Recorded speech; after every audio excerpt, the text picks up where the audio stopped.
ആ തീപ്പെട്ടിയുടെ പുറത്ത് ഇങ്ങനെ എഴുതി വെച്ചിട്ടുണ്ടായിരുന്നു, ഞാനിത് കുറേ കാലങ്ങളോളം മനസ്സിൽ കൊണ്ട് നടന്നു. എനിക്കിത് വിവരിക്കാനായില്ല. പക്ഷെ ഞാൻ അതിലേക്ക് നോക്കുമ്പോൾ കരുതി, അതായത് ഞാൻ ഇപ്പോഴുള്ള സ്ഥിതിയെക്കുറിച്ച് എനിക്കൊന്നും ചെയ്യാനാവില്ല, അതുകൊണ്ട് അത് സ്വീകരിക്കുകയല്ലാതെ എനിക്കൊന്നും ചെയ്യാനാവില്ല. ഒരു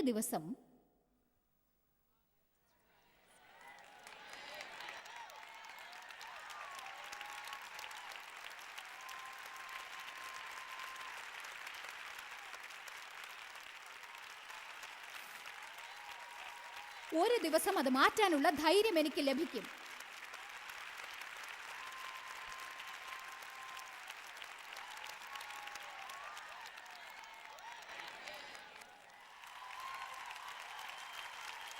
ഇതിൽ ഞാൻ കുറച്ച് ദിവസങ്ങളും കൂടി ചായേണ്ടതായി വന്നേക്കാം. കാരണം ഇനിയും എനിക്ക് നിയന്ത്രിക്കാനാവാത്ത പല കാര്യങ്ങളും ഉണ്ടാവും. എനിക്ക് ഇഷ്ടപ്പെടാത്ത കാര്യങ്ങളുണ്ടാവും, നടക്കാതിരുന്നെങ്കിൽ എന്ന് ആഗ്രഹിക്കാം. എന്നാൽ ദൈവകൃപയാൽ ഇവയെല്ലാം സ്വീകരിക്കാൻ ഞാൻ പഠിച്ചിരിക്കുന്നു. എനിക്കൊന്നും ചെയ്യാനാവാത്ത കാര്യങ്ങളാണവ. എന്നാൽ അതിനെക്കുറിച്ച് എനിക്ക് വേറൊന്ന് ചെയ്യാനാവും. ഞാൻ ദൈവിക സ്ത്രീയാവും. എന്നിട്ട് ഞാൻ എഴുന്നേറ്റ് നിൽക്കും. എനിക്ക് ധൈര്യം ഉണ്ടാവാൻ പോകുന്നു. ഞാൻ തള്ളിക്കയറാൻ പോകുന്നു. ഞാൻ മുന്നോട്ടേക്ക് പോയിക്കൊണ്ടിരിക്കും. സാത്താൻ എന്റെ ജീവിതം കിട്ടാൻ പോകുന്നില്ല, എന്റെ കുടുംബത്തെയും കിട്ടില്ല.